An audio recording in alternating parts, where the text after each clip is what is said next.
Hi കൂട്ടുകാരെ, എല്ലാവർക്കും സിമാസ് ബെഡിലേക്ക് സ്വാഗതം. ഇന്ന് ഞാൻ നിങ്ങളിവിടെ പരിചയപ്പെടുത്തുന്നത് നല്ല നാടൻ കോഴിക്കറിയാണ് കേട്ടോ.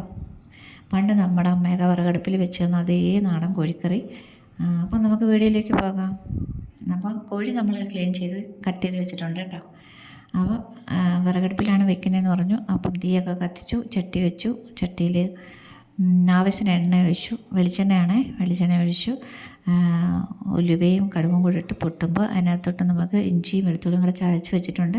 അതും കൂടി ഇട്ട് നന്നായിട്ട് മൂക്കുമ്പോൾ നമുക്ക് സവാളയും ചെറിയ ഉള്ളിയും കൂടെ നമ്മൾ മിക്സ് ചെയ്ത് നമ്മൾ കട്ട് ചെയ്ത് വെച്ചിട്ടുണ്ട്. അത് കറിവേപ്പിലയും കൂടി ഇട്ട് നന്നായിട്ട് ഇളക്കി കൊടുക്കുക. പെട്ടെന്ന് വാടാൻ വേണ്ടി നമുക്ക് ഉപ്പിട്ട് കൊടുക്കാം. ഉപ്പൊക്കെ ഇട്ട് നന്നായിട്ട് ഇളക്കി കൊടുക്കുമ്പോൾ അത് പെട്ടെന്ന് വാടിക്കിട്ടും കേട്ടോ. അപ്പോൾ വാടി കഴിയുമ്പോൾ നമുക്കതിനകത്ത് മസാലകൾ ചേർക്കാം.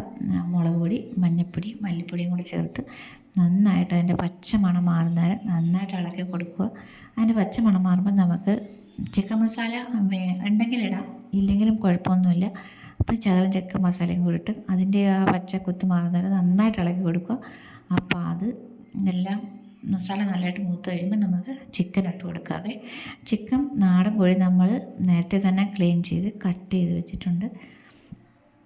അപ്പോൾ നമുക്ക് അതിട്ട് കൊടുക്കാവേ.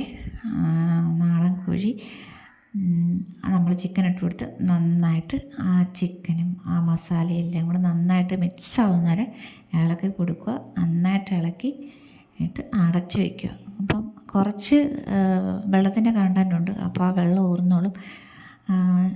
എന്നിട്ട് അതിന് നമുക്ക് ആവശ്യത്തിനുള്ള വെള്ളം വേവാൻ എന്തായാലും നമുക്കിതിന് വെള്ളം വേണം. ബ്രോയിലർ ആണെങ്കിൽ നമുക്ക് വെള്ളത്തിൻ്റെ കണ്ടൻറ്റ് കൂടുതലുള്ളതുകൊണ്ട് വെള്ളം ഒഴിച്ചില്ലെങ്കിലും കുഴപ്പമൊന്നുമില്ല. പക്ഷേ നാടൻ കോഴിക്ക് നമുക്ക് വേവും കൂടുതലാണ്, വെള്ളത്തിൻ്റെ കണ്ടൻറ്റ് കുറവാണ്. അപ്പോൾ അതുകൊണ്ട് നമുക്കത് വേവാൻ വേണ്ടി കുറച്ച് വെള്ളം ചൂടാക്കി ഒഴിച്ചു കൊടുക്കാം കേട്ടോ. അപ്പോൾ വെള്ളം ചൂടാക്കി നമ്മൾ ഒഴിച്ചു കൊടുത്ത് നല്ല തീയിട്ട് കൊടുക്കുമ്പോൾ അടിപൊളിയായിട്ട് നല്ല കുറുകി റെഡിയായി ചിക്കൻ കറി റെഡിയായി വരും കേട്ടോ. അപ്പോൾ നന്നായിട്ട് കുറുകി വന്നു കഴിയുമ്പം നമുക്കതിനകത്ത് അപ്പം വെള്ളം ചേർക്കുമ്പോൾ നമുക്ക് ആവശ്യത്തിന് ഉപ്പും കൂടെ ചേർക്കണം കേട്ടോ. നമ്മൾ ഫസ്റ്റ് ഉപ്പ് കുറവായിരിക്കും. അപ്പോൾ ആവശ്യത്തിന് ഉപ്പും കൂടെ ചേർത്ത് നമ്മളത് ഇളക്കി നന്നായിട്ട് അടച്ചു വെച്ച് നല്ല തീയിട്ട് കൊടുത്ത് അടിപൊളിയായിട്ട് കുറുകി വരുന്ന സമയത്ത് നമുക്കതിനകത്തോട്ട് ഇച്ചിരി കുരുമുളകിൻ്റെ പൊടിയും മസാലപ്പൊടിയും കൂടെ ഇട്ട് കൊടുക്കാവേ.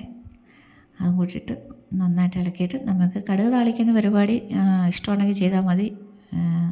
ഇങ്ങനെ ചെയ്യുമ്പോൾ ഇച്ചിരി ടേസ്റ്റ് കിട്ടും.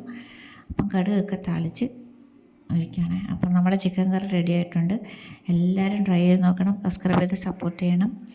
അപ്പം കപ്പയും ചിക്കനോട് നല്ല സൂപ്പർ കോമ്പിനേഷനാണ്. എല്ലാവരും ട്രൈ ചെയ്ത് നോക്കണേ. Thank you for watching. Thank you.